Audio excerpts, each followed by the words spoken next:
So today's exciting task is to change the passenger side drop link, anti-roll bar drop link on my 2012 Kia Ceed SW or station wagon.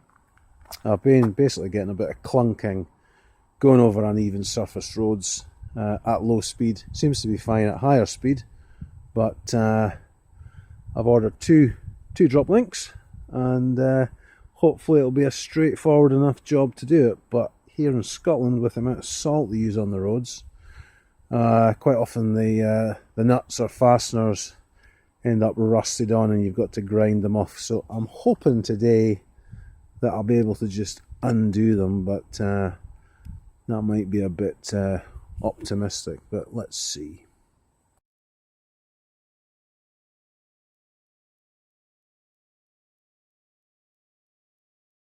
Well, that's the wheel off. So this is the one here, the drop link, and it's the bottom part that seems to have gone. It's certainly clicking a lot.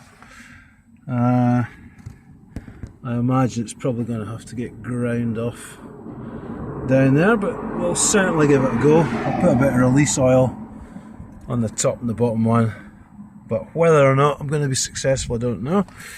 Let's have a look at the actual parts.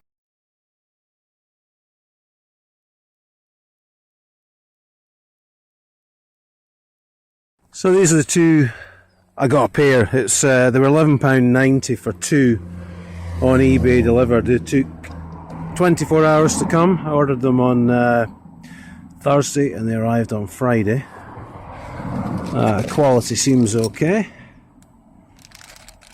So just under £12 for two, can't really complain.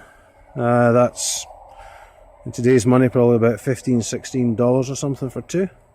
So hopefully they're going to be long lasting. According to what I've read online with the Kia Owners Club UK, this seems to be a job that you can expect to do every 60,000 miles or roughly 100,000 kilometres. So at £12 a set, it's not too bad, assuming they last as long as the factory ones. My particular car has now done 167, nearly 168,000 miles, so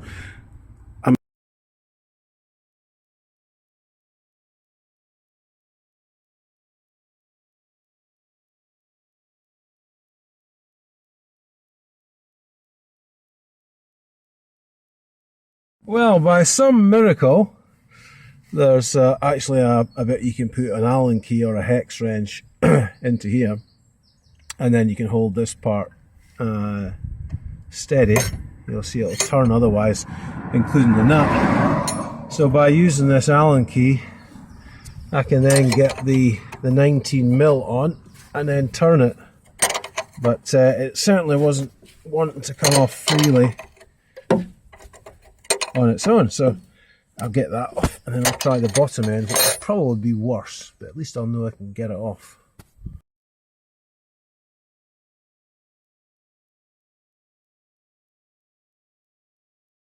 Failed miserably with getting that off. The Allen insert there has stripped due to the corrosion and the force. So the next step is now get an angle grinder in at the angle there and just cut that off, and then hopefully I can get in at that angle down there and grind it off there. Then it should just pop out.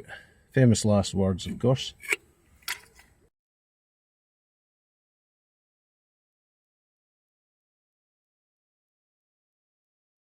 Well, that's the old one ground off.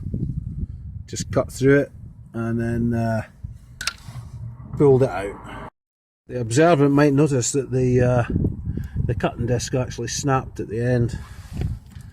But I actually took the top one off and then arranged it, and then that exposed the ball joint, and then that let me see exactly where I needed to cut it. So that's from the bottom part down at the bottom there. And then now it's a case of popping the new one in.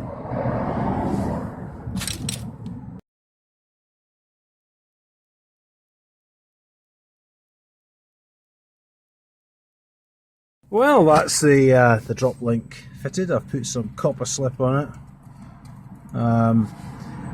I found that if you put the steering back to the straight position, the drop link lines up. Well, I got cut off there. Wi-Fi signal was detected. So I found that putting the wheel straight lines up the anti-roll bar and the drop link mounting point quite well. And then I used a bar on the wishbone and then pressed down onto the anti-roll bar to allow me to get in and put the bottom connection on. And as I say, I've I put plenty anti-seize compound on there to try and keep any corrosion at bay, because as I say, supposedly this is something you need to do roughly every 60,000 miles, so that'll probably take me another 4 years, 5 years or so to get to that point, but whether or not I still have the car by then, I don't know. So that's it. So what do you need? You need 19mm socket or spanner. The drop links that came on had a 5mm Allen key or Allen wrench to hold that in position, if you can get them off, but obviously I had to cut them off. Apart from that, there's not really much else. You might need a hammer to hit the wrench. You might need a pry bar to push down the anti-roll bar. But other than that, it's pretty much your jack. You can obviously have something like that to support the car, an axle stand. But I mean, I usually just simply put the wheel underneath the sill. But that's it.